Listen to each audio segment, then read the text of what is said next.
আসসালামু আলাইকুম, কেমন আছো আপুরা তোমরা সবাই? তো এটা হচ্ছে বিফ পাস্তা এবং আমার অনেক পছন্দের একটা পাস্তা রেসিপি। আমি প্রায় এই রেসিপিটা ট্রাই করি এবং আমার কাছে খুবই ভালো লাগে। এবং এর জন্য আমি 500 গ্রাম যে প্যাকেটের পাস্তা সেটা নিয়ে নিয়েছি এবং এটাকে আমি লবণ দিয়ে এটাকে সেদ্ধ করে নিচ্ছি। পাস্তাটা অ্যাকচুয়ালি বেশিক্ষণ সেদ্ধ করলে পাস্তা বেশি নরম হয়ে গেলে পাস্তাটা রান্নার সময় আরও বেশি নরম হয়ে যায়। সো খেয়াল করো যাতে পাস্তাটা 7 থেকে 8 মিনিটের বেশি সেদ্ধ না হয়। আমি এইখানে বাটার দিয়ে দিয়েছি 2 টেবিল চামচ, আর আমি এখানে গ্রাউন্ড বিফ যেটা মাংসের কিমা সেটা দিয়ে দিলাম। এবং এটা বাংলাদেশি স্টোর থেকে কেনার পরে এটাকে বাসায় এনে ওয়াশ করে পানি ঝরায় তারপরে রান্না করতেছি। এবং এটার থেকে যখন এরকম ভাজা হয়ে যাবে তখন আমি এখানে বেশি করে পেঁয়াজ আর রসুন কুচি দিয়ে দিয়েছি।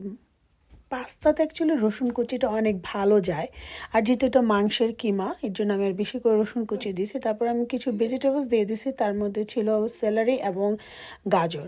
এই দুইটা আমার কাছে পাস্তাতে দিলে অনেক ভালো লাগে। আর বাংলাদেশের স্পাইসেস মধ্যে যেহেতু দেশি স্টাইলের পাস্তা, আমি এখানে অরিগ্যানো নিছি, থাইম নিছি, ধনিয়ার গুঁড়ো, জিরের গুঁড়ো, চিলি ফ্লেক্স, তারপরে হচ্ছে গার্লিক পাউডার, আর হচ্ছে অল পারপোজ বা বিরিয়ানি মশলা যেটা আমি সবসময় আমার রান্নাতে ব্যবহার করি সেটা দিয়ে দিয়েছি। তারপরে ক্যানের যে টমেটো ক্রাশটা সেটা দিয়ে দিয়েছি।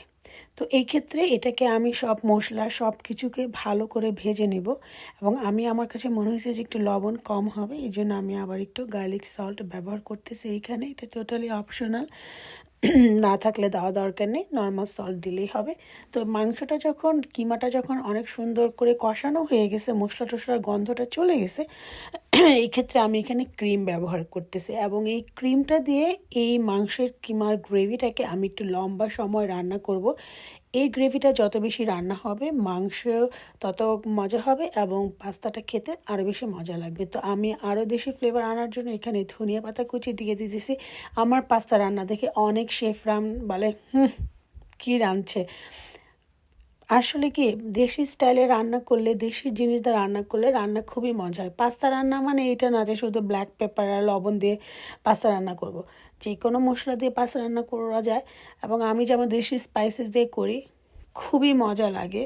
এবং এখানে ক্রিম ব্যবহার করাতে, চিজ ব্যবহার করাতে পাস্তার একটু ঝাল থাকে, একটু মিষ্টি থাকে, পুরো ফ্লেভার কম্বিনেশনটা খুবই মজা লাগে।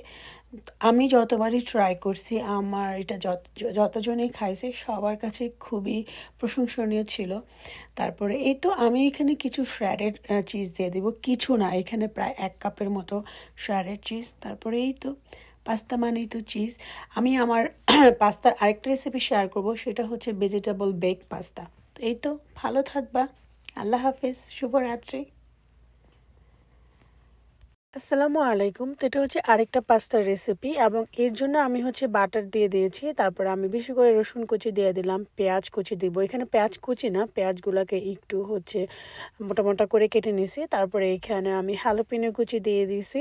এগুলোকে কিছুক্ষণ ভেজে ধনিয়া পাতা দিয়ে দিয়েছি। এবং পাস্তার মধ্যে ধনিয়া পাতা ব্যবহার করলে কিন্তু আসলে খুব ভালো লাগে, একটু ভালো ফ্লেভার আসে। আমি এখানে ভেজিটেবলসের মধ্যে মাশরুম আর গাজর দিয়ে দিলাম। যে কোনো ভেজিটেবল ব্যবহার করলে হয়, বাট মাশরুম আর গাজরটা আর বেবি স্পিনাচটা হচ্ছে বেক পাস্তাতে ব্যবহার করলে সেটা আরও বেশি ভালো লাগে। আর এটা হচ্ছে ভেজিটেবলস দিয়ে বেক পাস্তা। আমি ভেজিটেবলসটা রান্না করে ফেলছি। আমি একটা হোয়াইট সস বানায় নিচ্ছি বাটার দিয়ে। তারপরে আমি এখানে হচ্ছে ময়দা দিয়ে দিয়েছি প্লাস 1/2 কাপের মতো। তারপরে আমি এটা যখন কিছুক্ষণ ভেজে নিয়ে আমি এখানে 33% যে হুইপড ক্রিম পাওয়া যায় সেই ক্রিমটা আমি দিয়ে দিয়েছি। এখানে দুধ দেওয়া যেতে পারে বা ক্রিম দেওয়া যেতে পারে। দুধ দিলে আর ক্রিম দিলে তফাৎ হচ্ছে একটু বেশি ক্রিমি হয় ক্রিমটা ব্যবহার করলে, বা দুধ দিলেও একই রকম হয়। তারপরে এইখানে আমি হচ্ছে এটাকে কিছুক্ষণ নেড়ে চেড়ে নিচ্ছি যাতে কোনো লাম্পস না থাকে ময়দার যে ভাজছে। আর এইখানে আমি কিছু স্পাইসেসের মধ্যে ছিল চিলি ফ্লেক্স, বিরিয়ানি মশলা, তারপরে ছিল অরিগ্যানো আর ব্ল্যাক পেপার। আর আমি এখানে হচ্ছে পরিমাণ মতো লবণও ব্যবহার করছি। এবং এই হোয়াইট সসটা অ্যাকচুয়ালি খুবই মজা লাগছে এরকম স্পাইসেস দিয়ে করলে। সাধারণত মানুষ হোয়াইট সস বানায় হচ্ছে শুধু বাটার, ময়দা আর ক্রিম বা দুধ দিয়ে, বাট এরকম স্পাইসেস ব্যবহার করছি যেহেতু আমরা পাস্তা বেক করবো। এখন আমি রান্না করার যে ভেজিটেবলসগুলো সেগুলো আমি এখানে দিয়ে দিচ্ছি এবং এখন এই পর্যায়ে আমি এখানে পাস্তা দিব।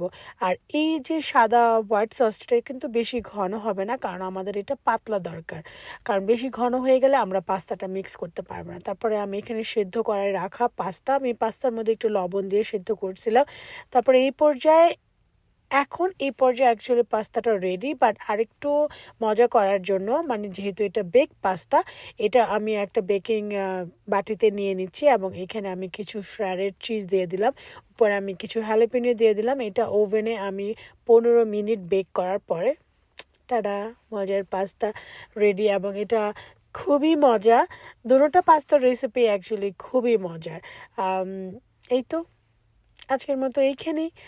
তোমরা সবাই ভালো থাকবে আর আপনারা সবাই ভালো থাকবেন। আর মজার মজার রেসিপি, মজার আনকমন দেশি বিদেশি রেসিপি দেখার জন্য অবশ্যই আমার সাথে থাকবেন আপনারা সবাই, এবং তোমরা সবাই অবশ্যই থাকবা। ঠিক আছে, সবাই ভালো থাকবা। আল্লাহ হাফিজ।